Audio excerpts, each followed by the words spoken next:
ঢাকার আকাশ আজও নিঃশব্দ, অথচ এই নীরবতাই আমাদের অস্তিত্বের সবচেয়ে বড় হুমকি। যুদ্ধবিমান কেনার পরিকল্পনা হলেই শুরু হয় অদৃশ্য চাপ, নিঃশব্দ নিষেধাজ্ঞা। চীনের J-10C, পাকিস্তানের JF-17 সবই সম্ভাবনার তালিকায় এলেও বাস্তবায়ন থেমে যায়। কেন? কারণ ভারতের প্রভাবশালী লবি, বাংলাদেশের ভেতরে গড়ে ওঠা দালাল চক্র এবং নিরুত্তর রাজনীতি। তাদের ভয়, বাংলাদেশ যদি আধুনিক যুদ্ধবিমান পায় তাহলে আঞ্চলিক ভারসাম্য বদলে যাবে।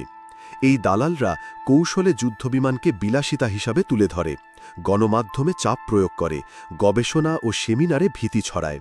স্বাধীনতার ৫৫ বছরেও আমরা একটি কার্যকর মাল্টিরোল যুদ্ধবিমান অর্জন করতে পারিনি। এই প্রশ্ন করা যেন অপরাধ, আমরা কেন যুদ্ধবিমান কিনতে পারি না? একদিন এই প্রশ্নই বদলে দেবে সবকিছু।